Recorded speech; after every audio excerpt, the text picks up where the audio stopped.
네, 이틀째 열린 국회 인사청문회. 야당의 표적 1순위였던 김현철 통일부 장관 후보자에 대해서 막말 논란과 이념 편향성에 대한 집중 포화가 있었습니다. 김 후보자는 과거 발언에 사죄한다며 고개를 숙였고 여당은 전문성을 강조하며 지원 사격에 나섰습니다. 국회로 가보겠습니다. 최민기 기자. 네, 국회입니다. 자, 오늘 장관 후보자 3명에 대한 인사청문회가 열렸는데 내용을 좀 짚어주시죠. 네, 인사청문회 이틀째 장관 후보자 3명에 대한 검증이 오전 10시부터 이어졌습니다. 이번 인사청문회 초미의 관심사는 김현철 후보자였습니다. 이 앞서 김 후보자는 금강산 관광객 박왕자 씨 피격 사건이 통과 의례라고 하거나 이 앞서 2019년 문재인 대통령을 두고 군복을 입고 쇼나 하고 있다고 했던 발언 등이 알려져 막말 논란을 일으켰습니다. 이 막말 발언과 이념 편향성에 대해 야당 의원들이 비판 공세를 높였는데요. 이 논란을 의식한 듯 김 후보자도 반성한다며 고개를 숙였습니다. 직접 들어보시겠습니다. 자기가 장관 후보자가 되리라는 것을 조금이라도 예상했으면 어떻게 이런 욕설에 가까운 경박하고 천박한 언사를 일삼았겠습니까? SNS상의 부적절한 표현에 대해서는 깊이 반성했고 지명 이후에 제 인생을 냉철하게 성찰하는 시간을 가졌습니다. 앞으로도 언동에 대해서는 조심하도록 하겠습니다. 일찌감치 김 후보자의 지명 처리를 요구한 한국당은 장관 후보 가운데 최악이라며 반드시 낙마시키겠다는 기세로 비판 수위를 높였습니다. 하지만 더불어민주당은 김 후보자의 능력과 전문성을 부각하며 방어에 나섰습니다.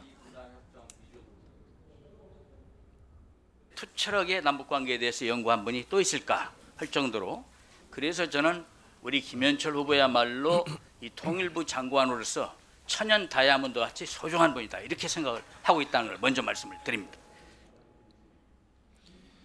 이 다른 두 후보자도 의혹 제기가 쏟아졌습니다. 이 문성혁 해수부 장관 후보자는 장남의 특혜 채용과 위장 전입 의혹 등이 제기됐습니다.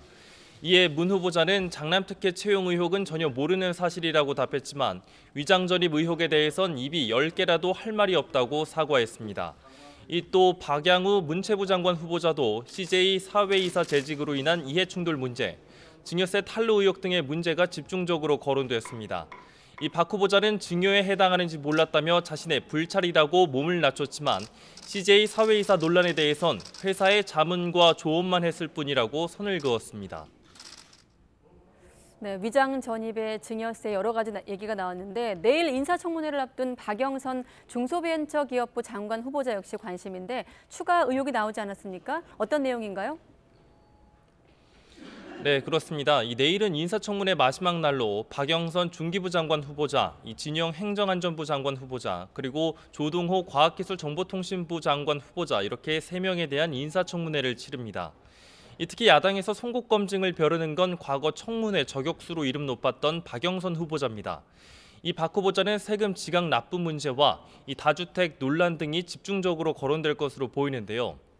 이런 가운데 박 후보자가 최근 10년간 불법 주정차 등이 39차례 적발됐지만 그 가운데 절반가량인 16건은 의정활동을 이유로 면제받았다는 새로운 의혹이 제기됐습니다. 이 주정차 위반 지역은 자신의 지역구인 서울 구로 지역으로 이 구로구청 측은 과태료 면제 여부를 심의한 뒤 의정활동으로 판단해 미부과를 결정한 것이라고 밝혔습니다.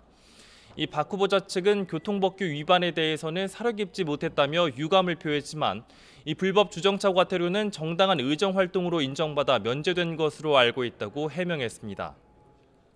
이 진영 후보자는 용산 참사 인근 토지에 투자해 20억 원대 시세 차익을 챙겼다는 논란 등이 제기돼 왔습니다.